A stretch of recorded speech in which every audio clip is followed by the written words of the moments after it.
Carl, firstly, let me welcome you to Handsworth. How does it feel to be a Handsworth player? Yeah, good mate, really enjoying being back at training, especially after obviously what's been happening. Loving being back playing again, obviously not played for the last 6 months or so of last season, never mind with the pandemic and stuff, so loving being back training, loving being fit again. So yeah, can't wait for the season to start really. I'm probably not on my own, am I? So looking forward to it, mate. After a long 13-week absence, what has Russ asked you? What is his expectations of you? I think obviously myself and some of the other boys that are coming from workshop are, bringing a bit of experience to a group of what's probably really good young lads, but it's a level where you need a few old heads to be able to do well and compete in it.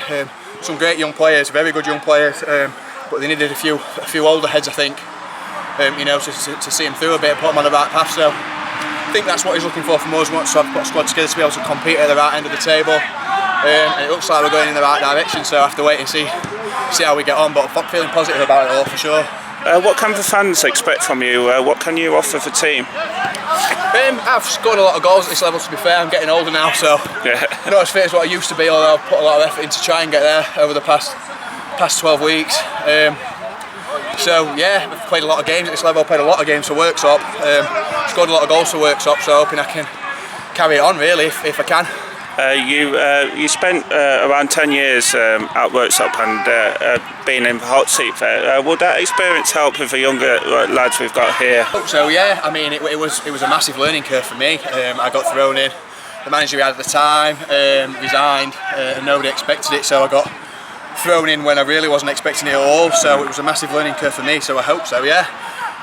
Like I say, some of the young boys are brilliant. I've known a couple of them a couple of them have been with us at workshop actually in the past, but got a very good group of players. I mean, Handsworth's well known for the younger age groups, bringing through players. There's a number of them that have gone and played in the Premier League. So I hope so. Yeah, I think if that's not the case, then I'll probably not be doing my bit right.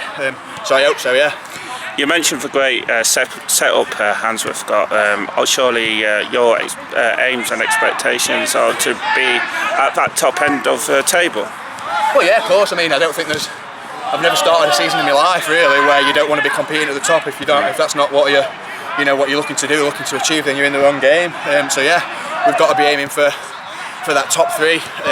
That's where, I mean, look at the facilities. That's where the club aspires to be at the next level.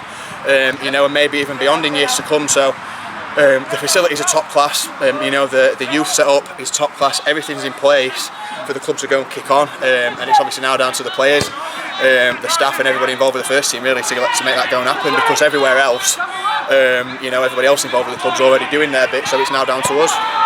Bringing you in and the lads in to help with the building work and stuff like that. There's a great sense of community around Handsworth, isn't there? Yeah, definitely. I mean, having spent so long at workshop, I got to be very close with a lot of the volunteers.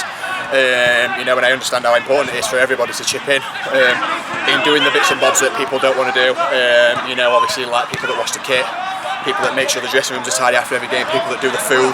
There's a lot more to clubs at this level than the people that go out and keep the ball on the pitch.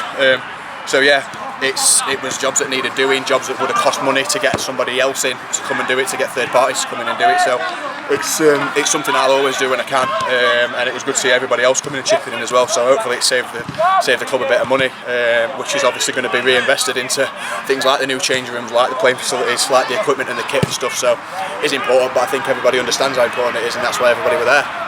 And finally, obviously we've announced two pre-season friendlies now, one against Rainworth and Bright House. What are you looking to gain out of those two friendlies? Well, I think to be fair, I think the first one will be a bit of a strange experience for everybody, won't it? I think there'll be some real rustiness on show because nobody's played since I think maybe the 10th of March, something like that. 10th, 14th of March, our last game was last year, so it'll be approaching 6 months, give or take, when we finally do get to play again. And I think it'll be a bit strange. It'll be a little bit different to when the first pre-season game is normally like. So looking forward to it. Everybody will be looking forward to it, but it'll be a bit different to normal. And obviously, I think we've got a slightly less hectic pre-season schedule than you normally would have, because I think we've got a start date around the 5th of September. So yeah, everyone will be looking forward to it, and it's been a long time coming. Well, I can only wish you the best of luck. Cheers, mate. Thank Top you. man. Thank you.